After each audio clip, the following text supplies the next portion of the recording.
श्री शिवाय नमस्तुभ्यम, हर हर महादेव, जय महाकाल। कैसे हैं आप सभी लोग? देखिए, आप सभी को पता है कि कल का जो दिन है ना, वो वैशाख मास का सबसे बड़ा दिन होने वाला है। कल है अक्षय तृतीया का दिन, जिसे आखा तीज के भी नाम से जाना जाता है। अगर किसी का कोई शुभ कार्य के लिए मुहूर्त नहीं निकल रहा हो, किसी भी दुकान की शुरुआत करनी हो, व्यापार की शुरुआत करनी हो, कोई शुभ कार्य स्टार्ट करना चाहते हो, तो ना कोई दिन देखना, ना कोई समय देखना है, ना कोई शुभ मुहूर्त देखना है। अक्षय तृतीया के दिन किया गया आपके द्वारा जो भी शुभ कार्य होता है ना, वो जीवन भर आपके फलता है। और ऐसा कहा जाता है कि इस दिन जितने भी योग होते हैं, चाहे स्वार्थ सिद्धि योग हो, चाहे शिव योग हो, लक्ष्मी योग हो, वो सभी के सभी इस दिन बनते हैं। मात्र इस दिन आपको एक छोटा सा उपाय करना है, मिट्टी के कलश में गंगा जल वाला उपाय। आपका पूरा परिवार हमेशा खुश रहेगा, आपकी बड़ी से बड़ी मनोकामना की पूर्ति आज के दिन होगी।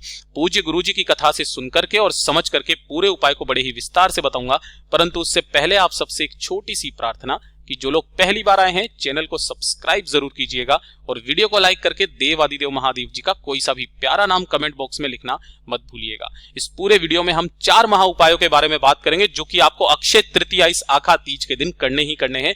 ध्यान से सुनना, समझने की कोशिश करना। सबसे पहले बात करते हैं पहले वाले उपाय की। पहला वाला उपाय किन लोगों को करना है, ये चीज ध्यान से सुनिएगा कि अगर आपके परिवार की आर्थिक स्थिति सही नहीं है ना, परिवार की आर्थिक स्थिति काफी ज्यादा बिगड़ी हुई है, धन की आवक नहीं हो रही है, परिवार में सुख शांति समृद्धि नहीं है ना, संपदा में कमी आ रखी है, वैभव में कमी आ रखी है, तो अपने परिवार की संपदा में वृद्धि, वैभव में वृद्धि करने के लिए, धन की आवक को बढ़ाने के लिए और आर्थिक स्थिति को मजबूत बनाने के लिए इस मिट्टी के कलश का उपाय करना बिल्कुल भी मत भूलिएगा। पूज्य गुरुजी ने कहा, आखा तीज अक्षय तृतीया के दिन किया गया ये उपाय साल भर आपको फल देता रहेगा। एक छोटा सा कलश आपको मार्केट से लेकर के आना है।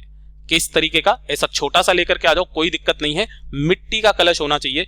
इसे आपको धोना नहीं है, कुछ नहीं करना। जैसा भी आप कलश लेकर के आए हो, बिल्कुल वैसा का वैसा कलश लेकर के आना, चाहे ऊपर का ढक्कन हो या ना हो, कोई दिक्कत नहीं है, ठीक है। अपने घर पर लाना। इसके अंदर आपको भरना क्या है?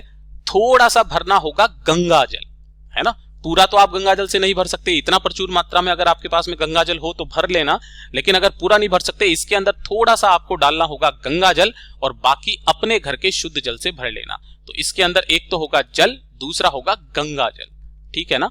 इसे इस तरीके से भर के और इसके ऊपर आपको कोई सा भी एक लाल कपड़ा, है ना, कोई सा भी एक लाल कपड़ा बांध देना है। लेकिन उससे पहले अपनी मनोकामना कह करके, चाहे 1 रुपए का सिक्का, 2 रुपए का सिक्का, 5 रुपए का सिक्का, 10 रुपए का सिक्का, जो सिक्का मिल जाए, अपनी मनोकामना कह करके इसी वाले कलश के अंदर डाल देना। यानी कि आपको कलश के अंदर केवल जल, गंगा जल और 1 रुपए, 2 रुपए, 5 रुपए, 10 रुपए का सिक्का आपको डालना है। और अलग से लेना होगा एक लाल कपड़ा और उस लाल कपड़े से आपको इसका मुख पूरा का पूरा बांध देना है। समझ में बात आ रही है? किस तरीके से इस कलश के ऊपर आपको ऐसे करके इसके लाल कपड़े से इसे पूरा का पूरा इसका मुख बांध देना है। मोली से बांध दो, कलावे से बांध दो, जिससे भी आपको बांध सको उससे बांध देना।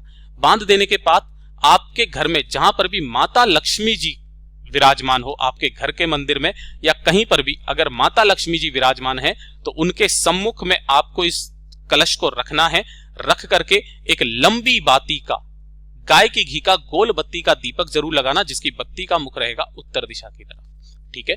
जब यह दीपक ठंडा हो जाए, दीपक ठंडा होने के पश्चात इस कलश को उठाना और किसी भी पंडित को दे दो, या जो भी जरूरतमंद है ना, उसे अपनी मनोकामना अपने मन में कहते हुए, अपने मन में कामना कहते हुए इसे आपको दान में दे देना है ना। दान में ना दे सको तो आप किसी भी पीपल के पेड़ के नीचे, पीपल का भी पेड़ ना मिले तो किसी भी वट वृक्ष के पेड़ के नीचे आप इसे अपनी कामना कह करके रख करके आ जाना। अक्षय तृतीया का ये उपाय आपके परिवार में जीवन भर संपदा की वृद्धि करेगा और आपकी आर्थिक स्थिति सुधार देगा। पूज्य गुरु जी का बहुत अद्भुत और अचूक उपाय है, जरूर कीजिएगा। बात कर लेते हैं दूसरे वाले उपाय की। दूसरा वाला उपाय किन लोगों को करना है, उस चीज के बारे में ध्यान देना कि अगर आप कोई भी नया कार्य स्टार्ट करना चाहते हो, कुछ भी नया कार्य, यूट्यूब चैनल आप बनाना चाहते हो, यूट्यूब चैनल बना लो, कोई दुकान खोलना चाहते हो, कोई व्यापार है, कुछ भी अगर आप कोई नया कार्य करना चाहते हैं, है ना, तो पूज्य गुरुजी ने कहा है, चाहे कोई सी भी दुकान हो, अगर वो दुकान अच्छे से भी नहीं चल रही होती है ना, एक छोटा सा काम करना। कोई अनुष्ठान करने की जरूरत नहीं है, पंडितों को खाना खिलाने की जरूरत नहीं है, कोई व्रत करने की जरूरत नहीं है, आपने कुछ किया चाहे ना किया कुछ मत करना, केवल एक छोटा सा उपाय कर लेना, काम कर लेना, आपका वही कार्य आपकी जिंदगी संवार देगा। आपको लेने होंगे आम के पत्ते, है ना। कितने के पत्ते लेने हैं? 11 आम के, लेकिन तो लेने का भी क्रम, आपको सूखे आम के पत्ते चाहिए, बिल्कुल इस तरीके से, तोड़ना नहीं है, सूखे आम के पत्ते लेना, इन्हें जलाना और जला करके छान करके इन 11 आम के पत्तों की भस्म आपको तैयार कर लेनी है। कर लोगे? इन 11 आम के पत्ते की भस्म को लेकर के 1 लोटा शुद्ध जल अपने घर का लेना तांबे के कलश में, और इसे लेकर के महादेव के मंदिर पहुंच जाना इस आखा तीज अक्षय तृतीया के दिन। उत्तर दिशा नॉर्थ डायरेक्शन की तरफ मुंह करके खड़े हो जाना। जितनी भी आपने 11 आम के पत्तों की भस्म तैयार की है, बाबा की शिवलिंग पर आपको लगाना है ना। ओम नमः शिवाय, श्री शिवाय नमस्तुभ्यम का स्मरण करते हुए कुंदकेश्वर महादेव के नाम से लगा देना। लगा देने के पश्चात बाबा से निवेदन करना, कामना करना कि मैं आज ये कार्य स्टार्ट करना चाहता हूं, या मेरी दुकान है अच्छे से नहीं चल रही है, जो भी आप करना चाहते हो वैसी आपकी कामना बोलना, और यहां से इस भस्म को निकाल करके किसी भी एक कटोरी के अंदर, थोड़ी सी भस्म निकालना और एक कटोरी के अंदर आपको निकाल लेना है, और 1 लोटा शुद्ध जल जो आप लेकर के आए हो, ओम नमः शिवाय श्री शिवाय नमस्तुभ्यम का स्मरण करते हुए उस जल को शिवलिंग के ठीक ऊपर आपको समर्पित कर देना है। समर्पित कर दोगे। ये वाली जो भस्म आप यहां पर लेकर के आए हो, इस भस्म को लेकर के घर पे जाना है ना, और इसके अंदर जो आपको लाल चंदन मिल जाए तो लाल चंदन ठीक, पीला चंदन मिल जाए तो पीला चंदन ठीक, दोनों में से जो चंदन मिल जाए ना, उस चंदन को इसके अंदर मिलाना है ना, और आपकी जो भी दुकान है ना, उस दुकान के बाहर है ना, मैं आपको इस तरीके से बता देता हूं, जैसे कि घर का गेट होता है ना, उस घर के गेट से बता देता हूं। जैसे मैंने इस वाले उपाय में आपको बताया था कि आपकी जो दुकान का मुख्य दरवाजा है, उस मुख्य दरवाजे के बाहर दोनों ओर आपको एक स्वस्तिक का निर्माण इस आखा तीज के दिन कर देना है। मात्र एक स्वस्तिक का निर्माण, और कोशिश हो सके तो 11 आम के पत्तों की बंधनवार, है ना, किस तरीके से 11 आम के पत्तों की बंधनवार, जिस पर हल्दी कुमकुम से इसको पहले पूजना, गंगा जल छीटना, और किसी भी लाल धागे के अंदर इसकी एक बंधनवार बनाना, और उस बंधनवार को अपनी दुकान के आगे, अपने व्यापार स्थल के आगे, अपने घर के आगे इस तरीके से लटका देना।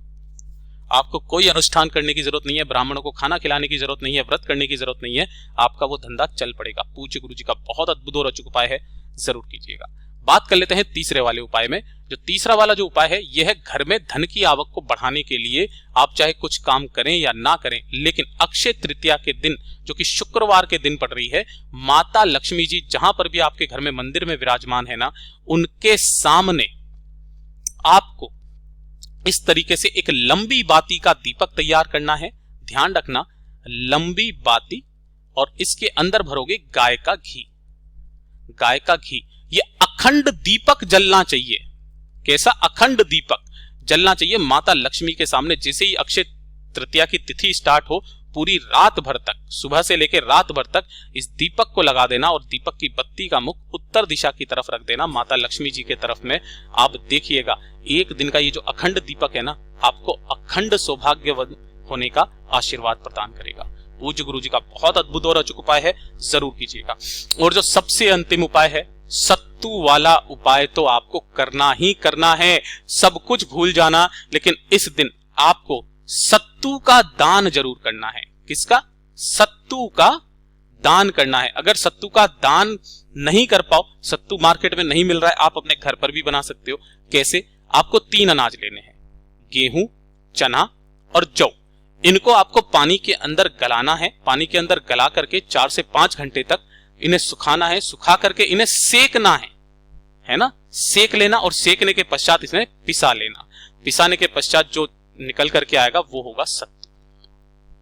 आपको सत्तू का दान करना है, अपनी कामना कह करके, परिवार की सुख शांति समृद्धि की कामना करके, है ना। और हो सके तो शिवलिंग पर भी सत्तू का भोग लगा करके, अगर उस भोग का एक कण भी अगर आप अपने शरीर में डाल लेते हो, खा लेते हो ना, आपके शरीर की समस्त बीमारियां खत्म हो जाती है।